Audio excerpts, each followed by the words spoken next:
नमस्कार दोस्तों, मैं Dharmendra Verma online study with DK में आपका बहुत बहुत स्वागत करता हूं। कुछ समय पहले हमने एक वीडियो अपलोड की थी जिसमें आपको एनसीईआरटी क्लास 5 का सॉल्यूशन बताया था। 22 अध्याय एक साथ दिए थे। यदि आपने ये वीडियो नहीं देखी है तो ये थंबनेल यानी कह सकते हैं कि फोटो वहां पर देखिएगा, इस पर क्लिक करेंगे तो 22 अध्याय आपको मिलेंगे। यानी कि थ्योरी हमने वहां पर आपको बताई थी, जो इम्पोर्टेंट तथ्य निकल के आते हैं वो आपको बताए थे अध्याय वाइज, है ना। अब यहाँ पर हम प्रश्न लेकर आए हैं ना, एनसीईआरटी क्लास 5 के प्रश्न यहाँ पर आपको टोटल कितने मिलेंगे? 42 प्रश्न मिलेंगे। पहले आपको ये वीडियो देखनी है ना, जो ये थंबनेल लगा हुआ है। आप हमारे चैनल पर जाएंगे तो ये थंबनेल लगा हुआ एक वीडियो मिलेगा, वो आप देख लीजिएगा। लिखा हुआ है उसमें एनसीईआरटी क्लास 5 सॉल्यूशन, है ना। तो इसको देख लीजिएगा, उसके बाद इस वीडियो को देखिएगा तो और अच्छा सा समझ में आएगा, है ना। सारी चीजें आपको इसमें दे दी है। तो यहाँ पर टोटल कितने प्रश्न मिलेंगे? आज आपको 42 प्रश्न मिलेंगे जो कि क्लास 5 से संबंधित होंगे।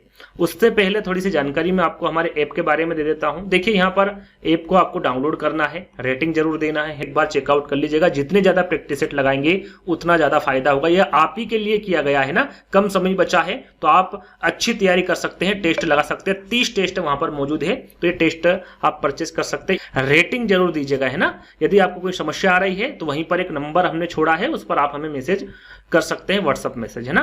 तो चलिए शुरू करते हैं। आज का पहला प्रश्न है आपका, सोनू ने चींटियों की कतार के बीच में पेंसिल रखकर उसका रास्ता रोका तो कुछ चींटियां अपनी कतार से अलग चलने लगती है, क्योंकि क्यों ऐसा करती है? देखिए, यहाँ पर प्रश्न पढ़ूंगा, 4 विकल्प पढ़ूंगा, आपको आंसर बता दूंगा। यदि इसका डिटेल आपको समझना है तो मैंने आपको बता दिया, एनसीईआरटी जो क्लास 5 का सोल्यूशन है वो आप देख लीजिएगा। 22 अध्याय, हर एक अध्याय में जो इंपोर्टेंट तथ्य है उसी को वहां पर रखा गया है ना। तो ऐसा क्यों करती है? सभी को पता है, सरल सा प्रश्न है। वे रास्ता भटक जाती है, पहले ये दूसरे पेज में ही इसके बारे में मैंने आपको बताया था। वे घबरा जाती है, उन्हें अपने साथी चींटियों की गंध नहीं आती या फिर अपने साथियों को ढूंढती है। आपने देखा होगा चींटियां जो होती है वो एक कतार में चलती है, लेकिन वहां पर जो सोनू है उसने क्या करा, यहाँ पर एक पेंसिल रख दी। तो ऐसा करने से क्या होता है, जो कुछ चींटियां होती है वो अपनी कतार से अलग हो जाती है। तो क्यों होती है? क्योंकि उन्हें अपनी साथी चींटियों की गंध नहीं आती है, इसकी वजह से वो ऐसा करती है। यदि आपने वो वीडियो देखा तो उस गंध का नाम आपको बताना है कमेंट्स के माध्यम से। तीसरा वाला विकल्प आपका सही होगा। यहां पर आपका आकलन भी कर सकते हैं कि इन 42 प्रश्न में आपको कितने नंबर आ रहे हैं, तो अंत में जरूर बताइएगा। दूसरा प्रश्न है आपका, कुछ पक्षियों की दृष्टि इतनी तेज होती है कि वे अपने हमसे 4 गुना अधिक दूर से वस्तु को देख पाते हैं। ऐसे पक्षियों का समूह कौन सा है? यानी कि हम जो 2 फीट से देख सकते हैं वो कितने फीट से देख सकते हैं? 6 फीट से देख सकते हैं ना। ये आपको सारी जानकारी उस वीडियो में दी गई है। तो वो कौन सा समूह है पक्षियों का? मोर, मुर्गा चील है, गिद्ध कौवा तोता है, चील बाज गिद्ध है, या फिर मोर बाज कौवा है? सभी को पता है, सरल सा प्रश्न है। यहाँ पर जो प्रश्न है मुझे नहीं लगता है कि एक भी आंसर कोई रोंग करेगा। इस प्रकार से प्रश्न है ना, सरल से प्रश्न है क्लास 5 के। तो वो आपका चील है, बाज है और गिद्ध है ना। ये हमसे 4 गुना अधिक दूरी तक देख सकते हैं वस्तुओं को। तो तीसरा विकल्प यहां पर भी आपका करेक्ट होगा। तीसरा प्रश्न है, आपके पड़ोसी ने अपने बूढ़े माँ बाप को घर से निकाल दिया है और उनकी संपत्ति पर उन्होंने क्या कर लिया है? कब्जा कर लिया है। तो आप उन बुजुर्ग दंपत्ति की मदद कैसे करेंगे, है ना। आपको मदद करना है तो इन चारों विकल्पों के माध्यम से आपको बताना है। क्या आप उन्हें खाने पीने का सामान देंगे? दे सकते हैं, लेकिन ये कोई सोल्यूशन नहीं हुआ, तो पहला वाला विकल्प आपका गलत हुआ। आप उन्हें मानवाधिकार आयोग जाने की सलाह देंगे? हो सकता है, आगे हम पढ़ेंगे। और आप उन्हें मानव अधिकार आयोग ले जाकर शिकायत दर्ज करेंगे? आप उन्हें वृद्धाश्रम तक छोड़ाएंगे? देखिए, कभी कभी ऐसा होता है कि चारों विकल्प आपको ठीक लगते हैं, लेकिन जो सबसे अधिक अच्छा लगे, है ना, जो उनके जो बूढ़े माँ बाप है उनके लिए जो अच्छा विकल्प है उसको आपको यहाँ पर राइट करना है। आप उन्हें मानव अधिकार आयोग जाने की सलाह दे सकते हैं, बिल्कुल सही, लेकिन यदि आप उनके साथ जाएंगे तो और अच्छा होगा, है ना। तो आप उन्हें मानव अधिकार आयोग ले जाकर शिकायत दर्ज करेंगे। तो आपको जो तीसरा वाला विकल्प होगा वो आपका करेक्ट होगा। चलिए, अगला प्रश्न है, अपने शरीर से उत्पन्न बिजली तरंगों के द्वारा खतरे की चेतावनी देकर अपने साथियों को कौन सा जीव सतर्क करता है? बिजली तरंगों के द्वारा खतरे की चेतावनी कौन देता है? कुत्ता देता है, मछली देता है, बंदर देता है, या फिर पक्षी देता है? कौन देता है? मैं नहीं बताऊं उसके पहले आपको कमेंट्स के माध्यम से हर एक प्रश्न का आंसर देते चलना है और अंत में जरूर बताना है कि इन 42 प्रश्न में आपको कितने नंबर आए। देखिए, बिजली तरंगों के द्वारा जो खतरे की चेतावनी देता है वो कौन सा जीव होता है? तो वो है मछली। कौन सा है? मछली। तो बी वाला विकल्प आपका सही होगा। अगला प्रश्न है, रात के समय बाघ अपने शिकार की स्थिति का पता करने के लिए अपने शरीर के किस अंग की सहायता लेता है? ये सारी जानकारी आपको उन 22 अध्यायों में मिल जाएगी। फिर मैं बता रहा हूं, उसको देख लीजिएगा। लिंक मैं डिस्क्रिप्शन में दे दूंगा, आई बटन पर आपको वीडियो मिल जाएगी, तो उसको देख लीजिएगा। कान, नाक, मूछें, फिर आंखें।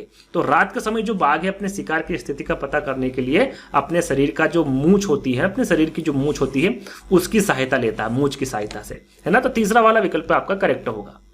अगला प्रश्न, यदि कोई मीठा पदार्थ पर फर्श पर गिर जाता है तो उसे कुछ ही समय में चींटियां का जो झुंड होता है उस पदार्थ पर जमा हो जाता है। इससे चींटियां की किस विशेषता का पता चलता है? आपने देखा होगा घर पे जो हमारी दादी होती, मम्मी होती, पापा होते हैं, वो यही कहते हैं कि भाई मीठा मत गिराना, है ना। कोई शक्कर होती है जो मीठी चीज होती है, क्यों कहते हैं? क्योंकि वहां पर चींटी आ जाती है ना बहुत जल्दी। आपने देखा होगा जो गुड़ वगैरह होता है, मीठी चीज, थोड़ी देर बाद वहां पर देखेंगे तो चींटियों का झुंड आ जाता है, उसको ले जाता है ना। तो वो क्यों होता है ऐसा? चींटियों को मीठा अधिक पसंद होता है, इसलिए चींटिया की दृष्टि तेज होती है, चींटियों में सूंघने की क्षमता तीव्र होती है, या फिर चींटियों को भूख अधिक लगती है। तो यहां पर आपका करेक्ट आंसर क्या होगा? चींटियों की जो सूंघने की क्षमता होती है वो बहुत तीव्र होती है, इस वजह से बहुत जल्दी वहां पर चींटिया का जो झुंड है वो आ जाता है। तो तीसरा वाला विकल्प आपका सही होगा।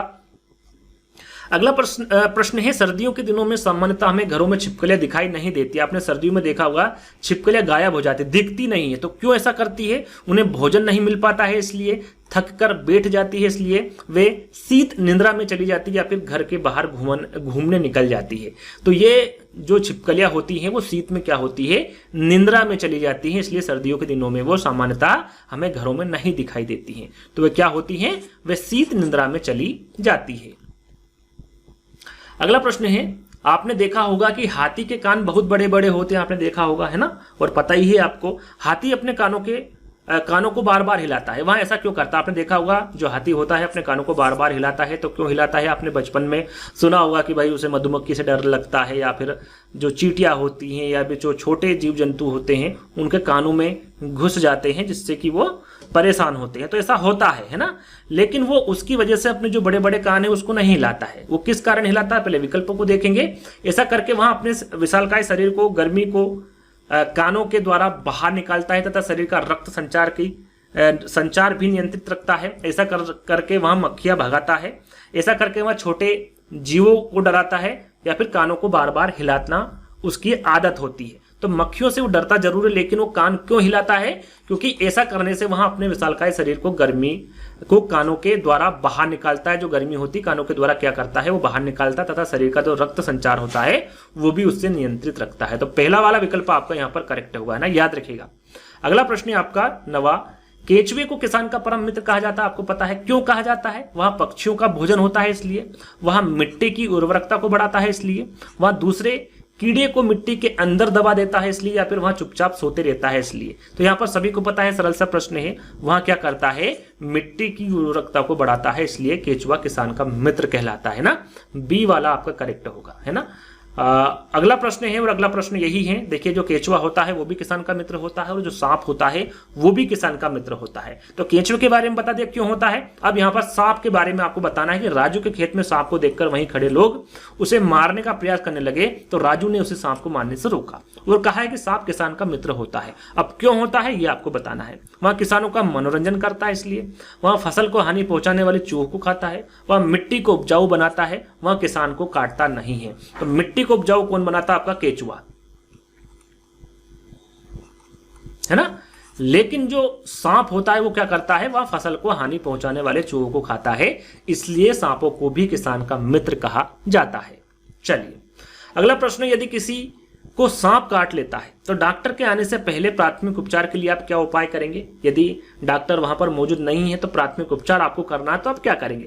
तांत्रिक के पास ले जाएंगे? तो ये तो करना नहीं है। डॉक्टर का इंतजार करेंगे? इंतजार जरूर करना है, लेकिन उससे पहले क्या करना है इसके बारे में पूछा गया है। काटने वाली जगह के ऊपर नीचे कपड़े को कस कर बांधेंगे, या फिर काटने की जगह पर कोई दवाई लगा देंगे? दवाई के बारे में आपको नॉलेज नहीं है, दवाई वैसे मिलती भी नहीं इतनी जल्दी, तो क्या करेंगे? काटने वाली जगह के ऊपर नीचे कपड़े को कस कर बांधेंगे। तो सी वाला विकल्प आपका बिल्कुल करेक्ट होगा, जिससे कि जो जहर है वो ऊपर ना जाए। चलिए अगला प्रश्न है आपका, मोना जेम लगी ब्रेड को डिब्बे से बाहर निकालना भूल गई थी।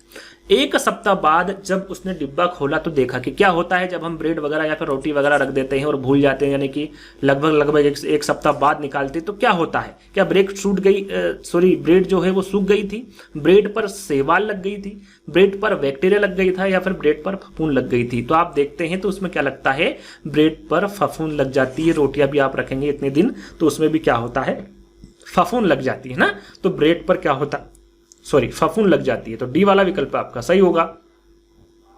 अगला प्रश्न है, यहाँ कानून बच्चों को छेड़खानी, दुराचार जैसे मामलों से सुरक्षा प्रदान करता है। उस कानून के बारे में आपको बताना है वो कौन सा कानून है ना। बाल श्रम निषेध अधिनियम है, बाल विवाह निषेध अधिनियम है, शिक्षा का अधिकार या फिर पास्को अधिनियम है। तो वो अधिनियम होगा आपको पास्को, है ना।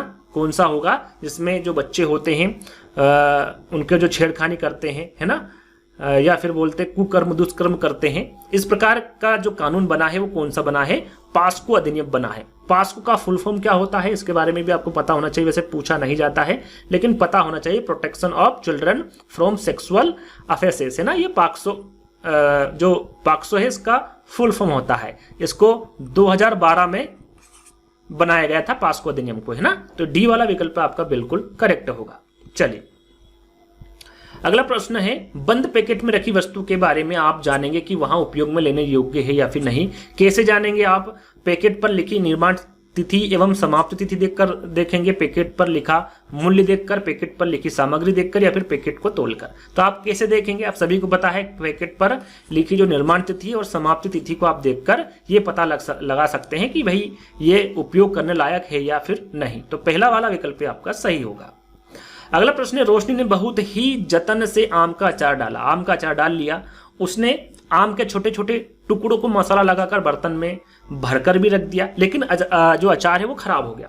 क्यों हो गया भाई, किस कारण हो गया, अचार में नमक की मात्रा अधिक थी तो ऐसे किसी भी प्रकार से अचार खराब नहीं होता है। बर्तन धातु से बना था तो यहाँ पर ऐसा कुछ जिक्र नहीं हुआ है। अचार का बर्तन प्लास्टिक का नहीं बना था तो यहाँ पर ऐसा भी कुछ नहीं। क्या है, अचार गीले हाथ से यदि आप निकालते, चम्मच से निकालते हैं तो क्या होता है, वो खराब होने के उसके चांस होते, खराब हो जाता है। तो बी वाला विकल्प आपका यहाँ पर करेक्ट होगा। अगला प्रश्न है, इनमें से कौन सा पौधा जल के द्वारा अपने बीजों का प्रकीर्णन करता है। जल के द्वारा, है ना, ये आपको बताना है वो कौन सा पौधा है। क्या वो सहजन है, नारियल है, आम है या फिर कपास है। तो यहां पर मैं आपको बता दूं, जो सहजन है और कपास है ये हल्के होते हैं। कैसे होते हैं, हल्के इनका बीज होता है तो ये हवा के द्वारा प्रकीर्णन करते हैं। कैसे, हवा के माध्यम से या फिर हवा के द्वारा आप बोल सकते हैं। लेकिन यहाँ पर जल के द्वारा पूछा गया है तो जल के द्वारा होता है आपका नारियल। क्या होता है, नारियल। याद रखिएगा, जो नारियल होता है ये क्या होता है, हवा के द्वारा फैलता है, यानी कि इसके बीज फैलते हैं ना। आम की हम बात करें तो आम क्या है, ये पक्षियों के द्वारा, जो जानवर होते हैं, जानवर कह सकते हैं या फिर पक्षी जो कह सकते हैं, ये आपका जानवर या फिर पक्षी के द्वारा फैला हुआ बीज होता है। या फिर कह सकते हैं कि आम जो पक्षी खाते हैं, है ना, तो उसका जो रस होता है वो तो वो पचा लेते हैं, लेकिन जो गुठलियां होती हैं, जो बीज होते हैं, उनको नहीं पचा पाते हैं। वो किसके द्वारा बाहर, अपने पातन के द्वारा वो बाहर निकाल देते हैं।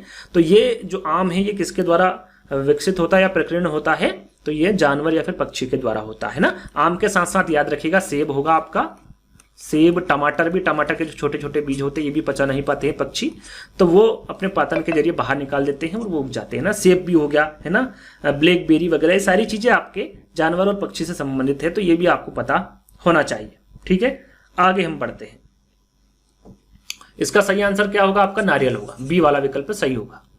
अगला प्रश्न है, कुछ पौधों के बीज पतले और रोएदार होते हैं ना, रोएदार होते हैं। ये बीज हवा के द्वारा फैलाए जाते हैं। इस प्रकार के बीज निम्नलिखित में से किसके द्वारा, देखिए यहाँ पर हवा के द्वारा मैंने अभी आपको बताया कि अमरूद है, कपास है, टमाटर है या फिर कमल है। तो यहाँ पर मैंने आपको क्या बताया था, कपास हल्का होता है ना, तो ये हवा के माध्यम से फैलते हैं। तो कपास यहाँ पर आपका बिल्कुल सही आंसर होगा। चलिए अगला प्रश्न है आपका, यदि कोई आपको अनुचित ढंग से स्पर्श करे और यहां स्पर्श आपको अच्छा ना लगे तो आप क्या करेंगे। अनुचित अनुचित ढंग से आप समझ रहे हैं ना, यदि कोई स्पर्श आपको कर रहा है तो स्पर्श आपको अच्छा ना लगे तो आप क्या करेंगे, किसी को भी नहीं बताएंगे, तो ऐसा तो हो नहीं सकता, आपको बताना पड़ेगा। स्वयं को इसका दोष देंगे तो ऐसा भी नहीं होगा, आप चुपचाप सहन करेंगे, चुपचाप आपको सहन करना नहीं, क्या होगा, किसी ऐसे व्यक्ति को आप बताएंगे जिस पर आप भरोसा करते हो, और ये करना ही चाहिए। बहुत सारे बच्चे और बच्ची ऐसी होती है जो बताना नहीं पसंद करती, अंदर ही अंदर उनको घुटन महसूस होती है, तो ऐसा नहीं करना है। जिस पर आपको भरोसा है, अपने माता पिता को या फिर अपने दोस्तों को इसके बारे में बताना चाहिए, ताकि वो एक ठोस कदम उठा सके, है ना। तो तीसरा वाला विकल्प आपका बिल्कुल करेक्ट आंसर होगा।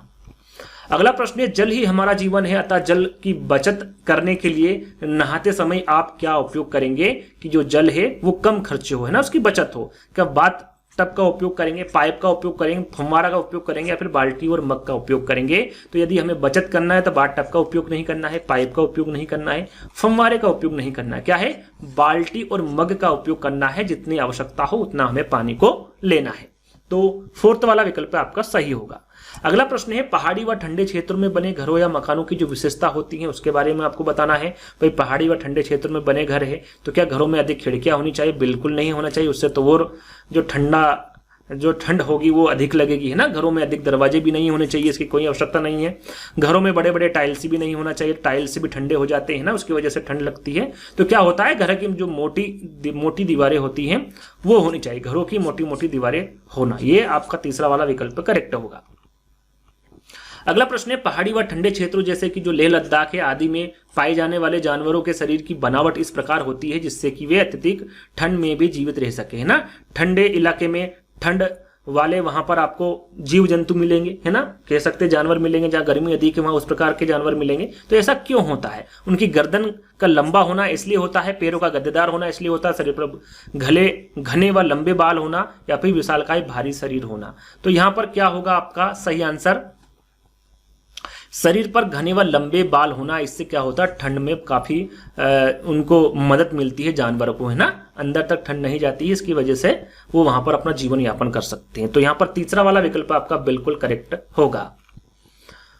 ऊंचे पहाड़ों पर चढ़ते समय पर्वतारोही अपने साथ ऑक्सीजन सिलेंडर लेकर जाते हैं। तो पर्वतारोही के जो लीडर होता है उसके बारे में और सारी जानकारी मैंने उस वीडियो के माध्यम से दी है, जिसमें 22 अध्याय है, उसको देख लीजिएगा। मैं फिर आपको बता रहा हूं, यदि आप सीटेट एग्जाम देने जा रहे हैं तो क्लास 5 का जो एनसीईआरटी बुक है वो आपको अच्छे से करना बहुत जरूरी है ना, तो वो आपको वहां पर मिल जाएगा। चलिए, तो यहां पर देखिए, पहाड़ों पर खाना बनाने के लिए, फिर पढ़ लेते एक बार प्रश्न को, ऊंचे पहाड़ों पर चढ़ते समय पर्वतारोही अपने साथ ऑक्सीजन सिलेंडर लेकर क्यों जाता है? जो ऑक्सीजन सिलेंडर है उसके बारे में पूछा गया है।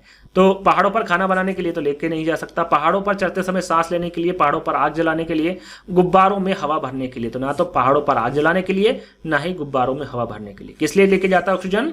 पहाड़ों पर चढ़ते समय सांस लेने के लिए ले जाता है, क्योंकि जैसे जैसे जितनी ऊंचाई पर व्यक्ति जाता रहता है वहां पर ऑक्सीजन कम होती है, इसलिए वहां पर ऑक्सीजन वो ले जाते हैं ना, ऑक्सीजन सिलेंडर। तो बी वाला विकल्प आपका करेक्ट होगा। जब हम पूरी को गर्म तेल की कड़ाही में डालते हैं तब वहां फूल जाती है। बताइए पूरी क्यों फूल जाती है ना, आपने पूरी देखी होगी और आपने बनाई भी होगी, है ना, तो आपने देखा होगा फूल जाती है। क्यों फूल जाती है?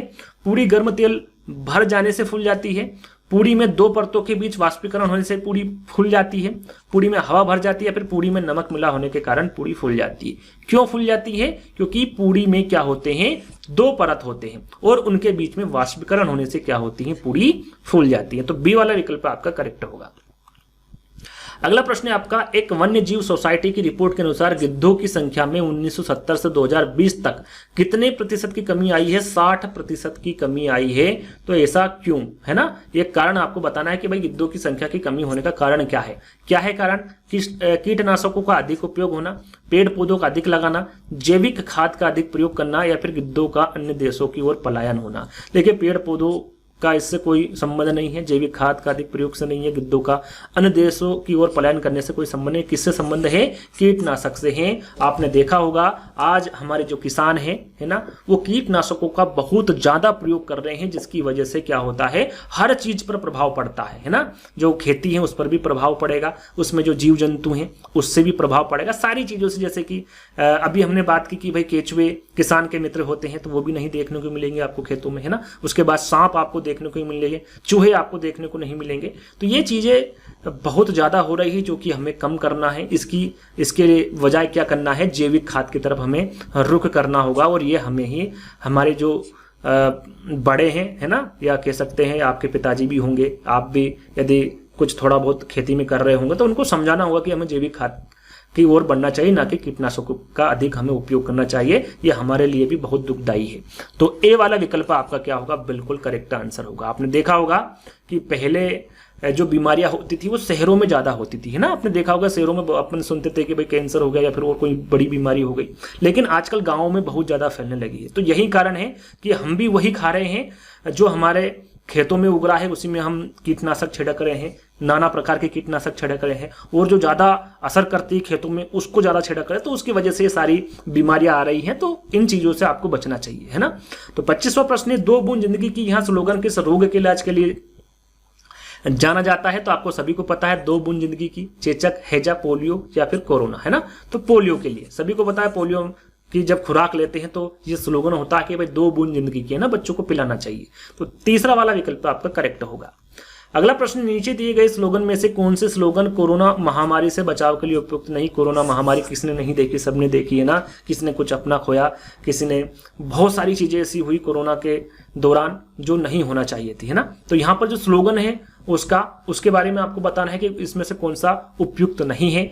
बदलकर अपना व्यवहार करें, कोरोना पर वार करें, बिल्कुल ये स्लोगन था, है ना। 2 गज दूरी, मास्क है जरूरी, ये भी स्लोगन था। जब तक दवाई वैक्सीन नहीं तब तक ढिलाई नहीं, ये भी स्लोगन था। क्या नहीं था, मच्छरों को दावत, बीमारी को दावत, यानी कि मच्छरों से फैलने वाला रोग नहीं था, तो ये स्लोगन नहीं था, है ना। तो तीसरा वाला विकल्प आपका करेक्ट होगा। अगला प्रश्न है, वे लोग जो जंगलों में रहते हैं, जंगल से प्राप्त उत्पादों पर निर्भर होते हैं, उनके जीवन यापन के लिए उपयुक्त लघु उद्योग होना चाहिए। यहाँ पर देखिए जंगलों के बारे में बात की जा रही है, जो जंगलों में जो लोग रहते हैं उनके बारे में बात की जा रही है। क्या वो मशीन बनाएंगे, क्या नहीं बनाएंगे, क्योंकि वो जंगल में रहते हैं। क्या कंप्यूटर बनाएंगे, नहीं बनाएंगे। इमारतें बनाएंगे, नहीं बनाएंगे। क्या बनाएंगे, वो टोकरी बनाएंगे और इससे ही अपना जीवन यापन करते हैं ना। ये लघु उद्योग होगा उनका, टोकरी बनाना। तो तीसरा वाला विकल्प आपका बिल्कुल करेक्ट होगा।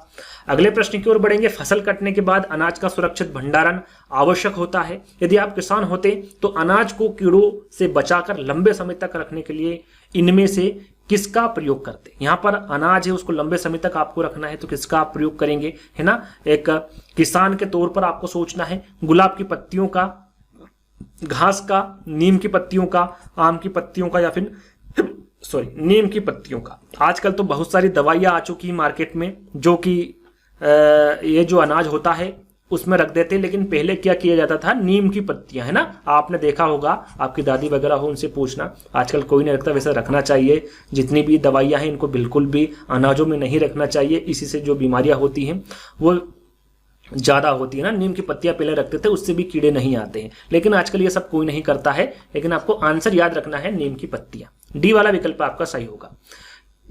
3 जमीन का जो अर्थ होता है, ऐसी जमीन से, यानी कि इसका अर्थ क्या होता है, क्या वो 3 रखे जा सके, 3 बीज बोई जा सके, 3 लगाए जा सके, या फिर 3 पर जमीन रखी जा सके। तो यहाँ पर 3 बीज बोई जा सके, ये इसका अर्थ होता है ना। बी वाला विकल्प आपका सही होगा। अगला प्रश्न, यदि सारे जंगल नष्ट हो जाएं तो आपके विचार में पर्यावरण पर इसका क्या प्रभाव पड़ेगा। क्या प्रभाव पड़ेगा, सरल सा है ना। पर्यावरण पर कोई प्रभाव नहीं पड़ेगा। तो ऐसा होता है कि अभी आपने देखा होगा, गर्मी में बरसात हो रही है, बरसात में गर्मी हो रही है, सर्दी में बरसात हो रही है, यानी कि हर कुछ भी जो हमारे मौसम है उसमें हर कुछ हो रहा है। तो किसकी वजह से हो रहा है, ये जंगल नष्ट करने की वजह से हो रहा है, पर्यावरण को छेड़छाड़ करने से हो रहा है। तो इनसे हमें बचना चाहिए। यदि हमारे जो आने वाली पीढ़ी है उनको यदि हमें सुरक्षित रखना है तो अभी से हमें सोचना पड़ेगा, तभी वो सुरक्षित रह पाएगी।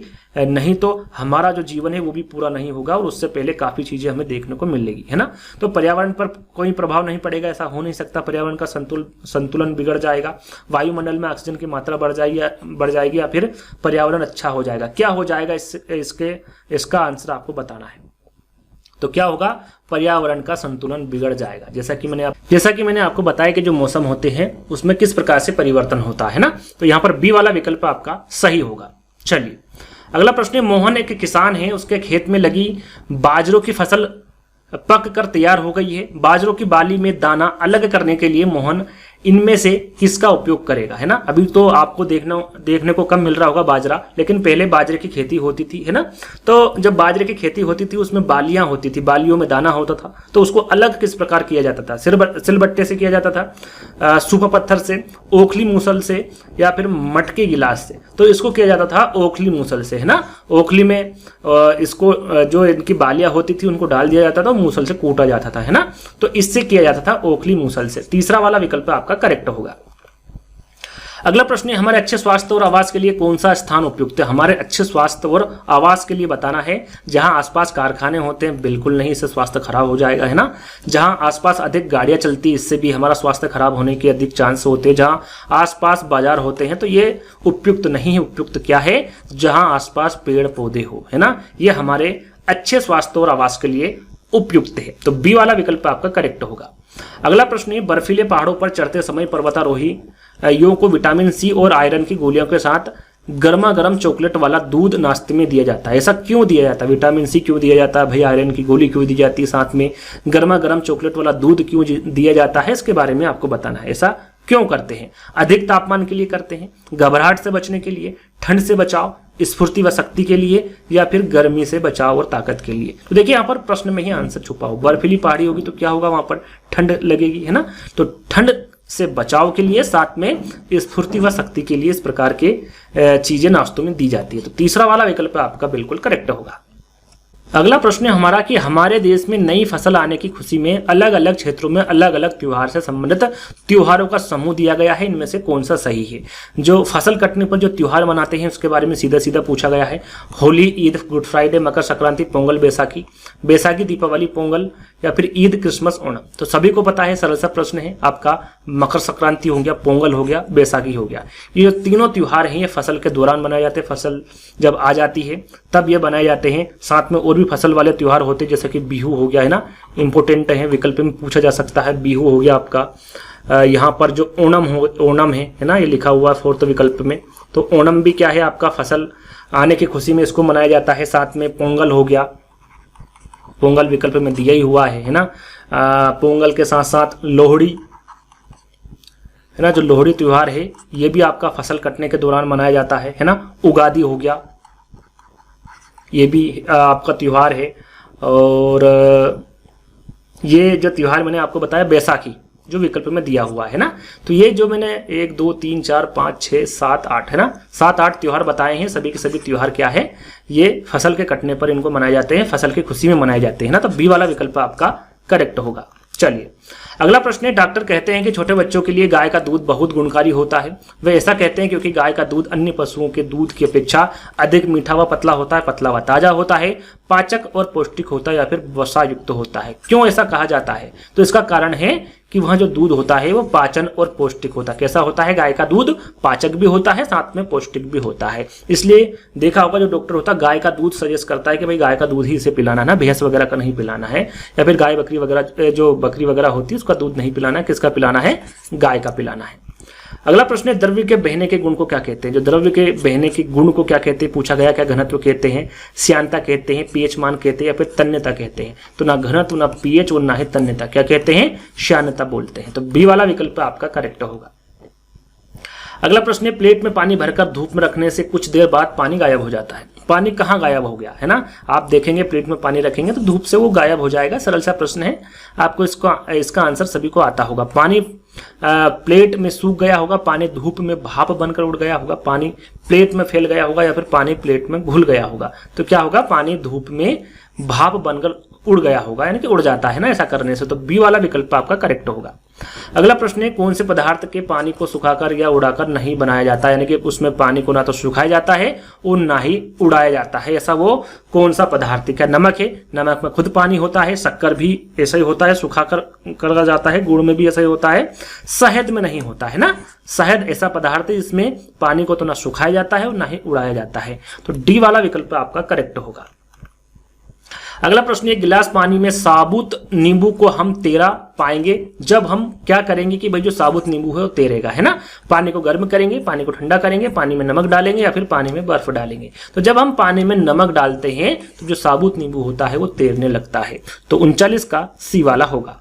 चलिए अगला प्रश्न है, कौन से समूह का खाद्य पदार्थ अधिक समय तक संरक्षित रहेगा। यहाँ पर जो ज्यादा दिन चलेगा उसके बारे में आपको बताना है। रोटी, ब्रेड, टोस्ट ये नहीं चलेगा है ना ज्यादा समय तक।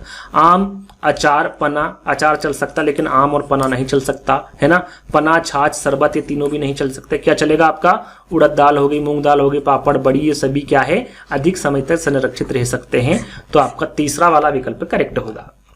अगला प्रश्न है, पेड़ एक खास मौसम में अपने सभी पत्ते गिरा देते हैं जिसे हम पतझड़ भी कहते हैं।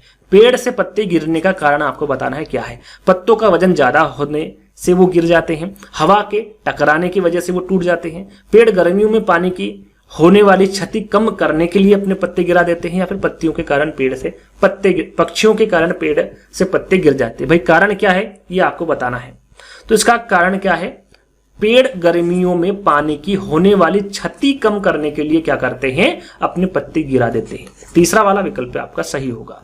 अगला और अंतिम प्रश्न है, अभिनव बगीचे में गया, उसने सूर्यमुखी के फूल पुष्प देखे, उनका मुख पश्चिम दिशा की ओर था, बताइए अभिनव किस समय बगीचे में गया था। तो आपको पता होना चाहिए कि जो सूर्य होता है और जो सूर्यमुखी का पौधा होता है, जिधर सूर्य होता है उधर ही सूर्यमुखी का जो मुख होता है वो उधर ही होता है। तो आपको पता होना चाहिए भाई जो सूर्य है वो किस ओर से उगता है, तो पूर्व की तरफ से उगता है और पश्चिम में डूब जाता है ना, पश्चिम में चला जाता है। तो ये पश्चिम दिशा की बात कर रहे हैं, तो डूबते वक्त हो रहा है, तो सुबह के समय हो नहीं सकता, रात में हो नहीं सकता, दोपहर के समय हो नहीं सकता। क्या कब होगा, जब डूबता होगा, यानी कि शाम के समय। बी वाला विकल्प आपका करेक्ट होगा। तो आज का वीडियो यहीं पर समाप्त करते हैं। आज के 42 प्रश्न का जो वीडियो है आपको कैसा लगा, इसमें आपको कितने नंबर आए ये जरूर बताएगा है ना। तो ये 42 प्रश्न काफी इंपॉर्टेंट थे। आपने मॉक टेस्ट नहीं खरीदा तो उसके बारे में आपको बता चुका हूं, मात्र 29 रुपए में आपको मिल रहे हैं। तो जल्दी से खरीद लीजिए, जितने ज्यादा मॉक टेस्ट लगाएंगे उतना ज्यादा आपको फायदा होगा। तो लिंक डिस्क्रिप्शन में है, या फिर प्ले स्टोर पर जाएंगे, ऑनलाइन स्टडी विद डीके लिखेंगे तो भी वहां पर आसानी से आप पहुंच जाएंगे, तो डाउनलोड कर लीजिएगा। कुछ भी समस्या आती है तो वहां पर एक नंबर छोड़ा गया है, उस पर आप हमें व्हाट्सअप कर सकते हैं। तो आने वाले समय में और भी इंटरेस्टिंग वीडियो आपके लिए लेकर आएंगे। तो आज के लिए बस इतना ही, जब तक के लिए धन्यवाद।